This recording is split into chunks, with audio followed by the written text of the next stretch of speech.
बिस्मिल्लाहिर्रहमानिर्रहीम। अस्सलाम वालेकुम। Welcome back to my new video. Business math for ICom part 1 book Shahid Jamal की फॉलो कर रहे हैं। चैप्टर नंबर 2 कंटिन्यू है, ratio proportion and percentage. Exercise number 2 का क्वेश्चन नंबर 2.37 का पार्ट बी है। The cost of 10 chairs is ₹3250। Find the cost of 7 chairs.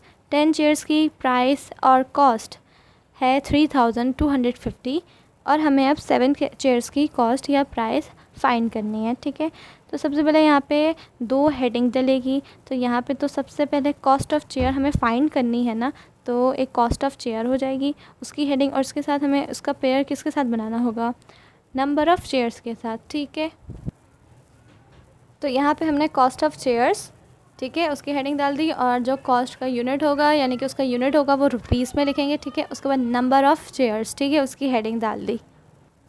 अब यहाँ पे हमारे पास जो कॉस्ट ऑफ चेयर्स है 10 चेयर्स की, वो हमारे पास गिवन है, तो हमने लिख दी कॉस्ट ऑफ चेयर्स 10 चेयर्स की कितनी है 3250 10 चेयर्स की। ठीक है, और दूसरी हमें कॉस्ट फाइंड करनी है कितनी चेयर्स की, 7 चेयर्स की। जो फाइंड करनी है हमने उसको एक्स कंसिडर कर दिया, तो हमें अभी वो फाइंड करना है, एक्स फाइंड करना है। ठीक है, किसका, 7 चेयर्स का। ठीक है, अब यहाँ देखेंगे हम या यहाँ देखेंगे, हम यहाँ देखेंगे नहीं, जहाँ दोनों तरफ वैल्यूज़ गिवन होगी हम वहाँ देखेंगे। यहाँ तो एक्स है, एक्स तो हमें पता नहीं भी क्या है, हमें वो फाइंड करना है, तो हमें यहाँ नहीं देखेंगे, हम यहाँ देखेंगे।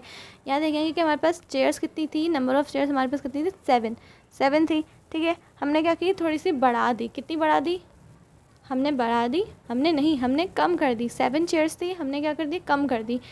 सॉरी 10 चेयर्स थी, 10 चेयर्स से क्या कर दी, कम कर दी। कम करके कितनी हो गई, ये 7 चेयर्स हो गई। ठीक है, यहाँ पे कम हो गई, तो यहाँ पे हम देखेंगे कि हमारे पास 10 चेयर्स की प्राइस इतनी थी, तो 7 चेयर की क्या इससे ज़्यादा होगी, नहीं, इससे कम होगी। जब 10 की इतनी थी तो 7 की ज़ाहिर बात इससे कम प्राइस होगी, तो यानी कि यहाँ इस वैल्यू जो होगी उससे कम वैल्यू यहाँ पे आएगी। जैसे यहाँ पे 10 थे, 10 से कम 7 आया, तो इसी तरह यहाँ भी जो वैल्यू ये आएगी वो ऊपर वाली वैल्यू से कम होगी, तो यानी कि यहाँ भी कम आई है वैल्यू और यहाँ भी कम आएगी। तो ये दोनों का आपस में कौन सा रिलेशन कहलाएगा, डायरेक्ट प्रोपोर्शन कहलाएगा। ठीक है, डायरेक्ट प्रोपोर्शन, तो this is called direct proportion. और डायरेक्ट प्रोपोर्शन को हम कैसे शो करते हैं, एरोस से।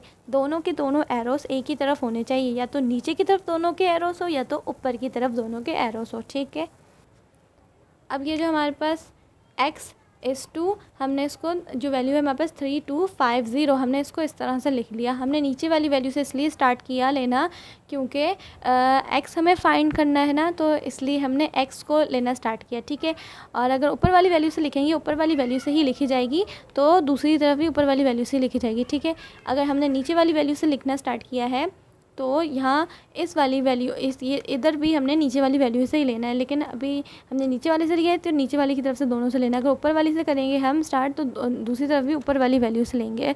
ठीक है, तो हमने क्या कर दिया, एक्स को रेशो की फॉर्म में लिख दिया, x/2 3250 इक्वल टू 7:10। ठीक है, अभी हम ये इस टू जो होता है यानी कि जो डॉट डॉट होते हैं, कॉलन होते हैं, इसको हम x अपॉन 3250 करके भी लिखते हैं। इस तरह की वैल्यूज़ को इसको हटा के अपॉन में भी लिख सकते हैं, तो हमने 7:10 कर दिया और इसको x/3250 कर दिया। ठीक है, अब हमने क्या करना है, इन दोनों का ना क्रॉस मल्टीप्लाई करना है, मतलब कि x को 10 के साथ मल्टीप्लाई करना है और 7 को ये 3250 के साथ मल्टीप्लाई करना है। ठीक है, तो ये हमने x को 10 के साथ मल्टीप्लाई किया, तो ये आया 10x इक्वल टू, और ये 7 को इस वैल्यू 3250 से मल्टीप्लाई किया तो आया 22750, यानी कि 22,750 रुपीज़। ठीक है, तो उसके बाद हमने क्या किया, x को यहीं रहने दिया और 10 को उधर जाके मल्टीप्लाई कर डिवाइड कर दिया, बिकॉज यहाँ पे मल्टीप्लाई हो रहा था, वहाँ जाके क्या हो गया, डिवाइड हो गया।